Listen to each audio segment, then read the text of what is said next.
ரவுண்டில்.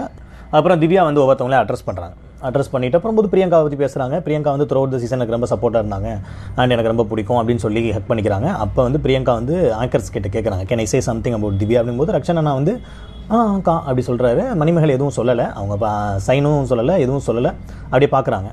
உடனே பிரியங்கா ஸ்டார்ட் பண்ணுறாங்க அவங்கள பற்றி பேசுகிறதுக்கு. திவ்யா அப்படி வந்தா இப்படி இப்படின்னு சொல்லிட்டே இருக்கும்போது மணிமேகலை குறுக்க வந்து ஸ்பாட்டில் எல்லோரும் ஓவராலாக ரோலிங்லேயே இல்லை பிரியங்கா நீங்கள் பேச வேணாம், ஏன்னா ஆல்ரெடி வந்து வெளியில் வந்து எல்லாருமே நீங்கள் தான் ஆங்கரிங் வந்து இதெல்லாம் எடுத்து பேசுகிறீங்க அப்படின்னு ஒன்று போயிட்டுருக்கு.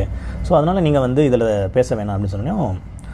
பிரியங்கா வந்து ஷாக் ஆகிடுறாங்க. அதாவது வந்து ஏன்னா எல்லோரும் ஒரு ஃபேமிலியாக ஒரு ஷோ பண்ணிட்டு இருக்கும்போது டக்குன்னு இப்படி வந்து மூஞ்சில் அடித்த மாதிரி வந்து சொல்கிறாங்களே, இல்லை அவள் என்னை பற்றி சொன்னதுனால நான் ஐ வாண்ட் டு ஷேர்ன்றாங்க. இல்லை அவங்க மணிமேகலை ரொம்ப ஸ்ட்ரிக்டாக இல்லை நீங்கள் பேசாதீங்க பிரியங்கா அப்படின்னு சொல்லிடுறாங்க. உடனே பிரியங்கா வந்து ஹர்ட் ஆகிட்டு அப்படியே வெளியில் போயிடுறாங்க. இது அன்றைக்கி முடிஞ்சிச்சு. அந்த நெக்ஸ்ட்டு ஷூட்டில் என்ன நடக்குது அப்படின்னா, அப்படியே ஒரு என்ட்ரி ஆகுது. எல்லாருமே குக்கிங்லாம் என்ட்ரி ஆகிறாங்க. பிரியங்கா என்ட்ரி ஆனதுக்கப்புறம் சொல்கிறாங்க, லாஸ்ட் வீக் ஒரு சில விஷயங்கள்லாம் நடந்தது, நீங்கள் கொஞ்சம் அதை அக்னாலேஜ் பண்ணிவிட்டு போனால் நல்லாயிருக்கும் அப்படின்னு. ஸோ இதுக்கு முன்னாடி இந்த ஒரு வாரத்தில் என்ன நடந்திருக்கு அப்படின்னா, பிரியங்கா வந்து இந்த மாதிரி என்ன சொல்கிறது, என்னை பேச அனுமதிக்கலை. ஸோ வந்து என்னோடய உரிமை வந்து அங்கே மறுக்கப்பட்டிருக்கு. ஸோ அஸ் ஆங்கராக நான் பேசணும்னு நினைக்கல. நான் திவ்யா துரைசாமிங்கிற ஒரு கண்டஸ்டன்ட் கூட ஒரு சீசன் ஃபுல்லாக ட்ராவல் பண்ணியிருக்கேன். அத்தனைக்கு அவன் என்னை பற்றி பேசியிருக்கா. So I want to address few things அப்படின்னு சொல்லி தான் நான் பேசணும்னு நினச்சேன்னு சொல்லிட்டு அந்த டீம் மேனேஜ்மெண்ட் கிட்ட சொல்லியிருக்காங்க. ஸோ அதனால் நான் வந்து அடுத்த வாரம் அந்த ஷோ நடக்கும் பொழுது கொஞ்சம் மணிமேகலை மட்டும் அதை அட்ரஸ் பண்ணிவிட்டு நம்ம அப்படியே போயிடலாம் ஜாலியாக அப்படி தான் சொல்லியிருக்காங்க.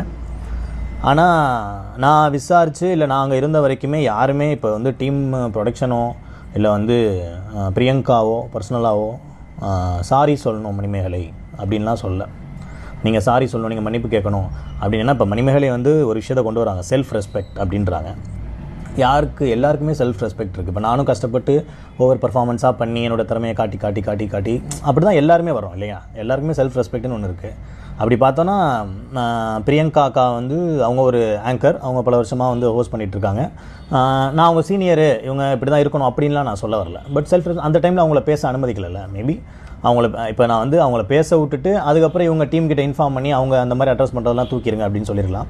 பட் மணிமேகலை இதையும் சொல்லியிருக்காங்க, நான் டீம் கிட்ட நான் நிறைய வாட்டி சொல்லிட்டேன், பட் வந்து அவங்க கேட்க மாட்டாங்க அப்படின்னு சொல்லும்போது வேறு ஒரு இருக்குது. ஏன்னா இப்போ வந்து ஒரு கார்ப்பரேட்டில் நம்ம எல்லாருமே ஒர்க் பண்ணும்போது ஒரு என்ன சொல்கிறது, ஒரு கொலீக் கிட்ட வந்து பேசும்போது இன்கேஸ் வந்து அவங்களுக்கு அப்படி சொல்ல முடியலன்னா எல்லாரும் மாதிரி சொல்லியிருக்க வேணாம். தனியாக வந்து பிரியங்காவை கூப்பிட்டு, ஏன்னா 2 பேர் ஃப்ரெண்ட்ஸ் தான், கூப்பிட்டு வந்து சொல்லியிருக்கலாம், இந்த மாதிரி நீங்கள் வந்து அந்த மாதிரி சம்மப் பண்ணுறதுலாம் எனக்கு பிடிக்கல, ஸோ அதை நீங்கள் பண்ணாதீங்க அப்படின்னு சொன்னால் பிரியங்கா இது ஒரு மேட்டரே இல்லை அப்படின்னு சொல்லிட்டு அவங்க பாட்டுக்கு பண்ணியிருப்பாங்களோ என்னவோ எனக்கு தெரில. அது மேபி அவங்க மணிமேகலை சைட்லேருந்து பண்ணியிருக்கலாம் அப்படின்னு தோணுது.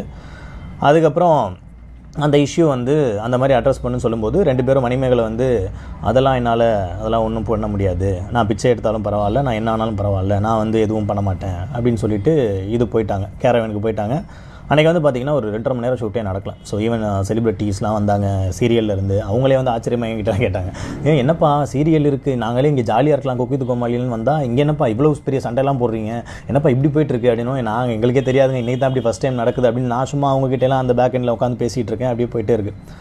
இதுதான் வந்து டு பி ஹானஸ்ட்டு வந்து இதுதான் நடந்தது அங்கே. ஓகேங்களா. இப்போ